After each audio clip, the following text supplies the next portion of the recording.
সোমালে এতিয়া ভোট গণনা আৰম্ভ হ'ব এতিয়া মই তাৰমানে আমি আচলতে পূৰ্বৰ পৰাই আমি গম পাইছোঁ যে আজি আমি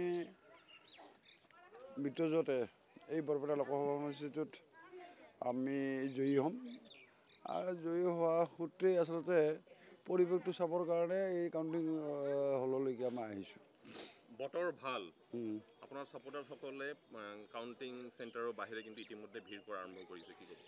নাই তেওঁলোকে নিশ্চয় চবেই আশা কৰিছে যে বহুদিনৰ মূৰত আমি বৰপেটা লোকসভা সমষ্টিটো অসম গণ পৰিষদে লাভ কৰিবলৈ সক্ষম হওঁ। সেইকাৰণে আচলতে প্ৰত্যেকেই আনন্দ উল্লাস কৰিবৰ কাৰণে প্ৰস্তুতি হৈছে, সাজু হৈ আছে আৰু তেওঁলোকে তেনেধৰণে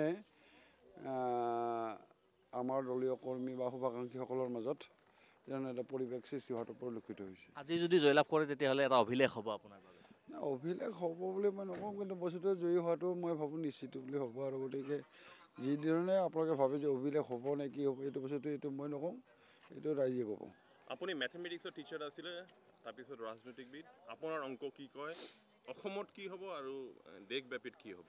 নাই চাওক, অসমত আমি মিত্ৰজোঁটে গৰিষ্ঠ সংখ্যক আসন লাভ কৰিবলৈ সক্ষম হ'ম। আমি 2-এটা ছিটত আমি হয়তো আমাৰ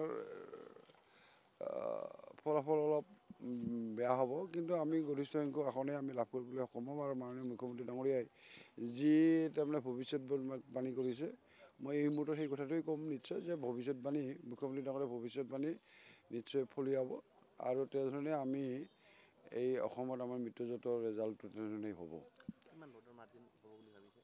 মই তাৰমানে এতিয়া মই এটা কথা ক'ম যে আমি 9 লাখৰ পৰা 10 লাখৰ ভোটৰ ভিতৰত আমি ভোট লাভ কৰিবলৈ সক্ষম হ'ম আৰু 9 লাখৰ পৰা 10 লাখৰ ভিতৰত যদি আমি ভোট লাভ কৰিবলৈ সক্ষম হওঁ তেতিয়াহ'লে নিশ্চিতভাৱে আমি 4 পৰা 5 লাখৰ ভোটৰ ব্যৱধানত আমি জয়ী হ'বলৈ সক্ষম হ'ম। আচ্ছা, যদি জয়লাভ কৰে চেলিব্ৰেশ্যন কি ধৰণে হ'ব, কি ধৰণে চেলিব্ৰেশ্যনৰ কথাটো আমি এতিয়ালৈকে চিন্তা কৰা নাই, কিন্তু বিভিন্নজনে বিভিন্ন ধৰণে চিন্তা চৰ্চা কৰি আছে।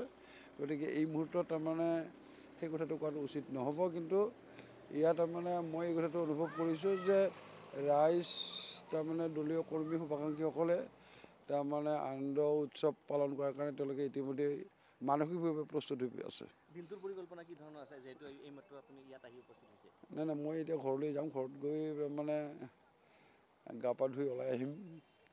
তাৰপিছত মই এইটো বঙাইগাঁৱৰ কাউণ্টিং হললৈকে আহিম, তাৰপিছত অভয়পুৰীৰ পৰা পাঠশালা, পাঠশালাৰ পৰা নলবাৰীৰ পৰা বৰপেটা।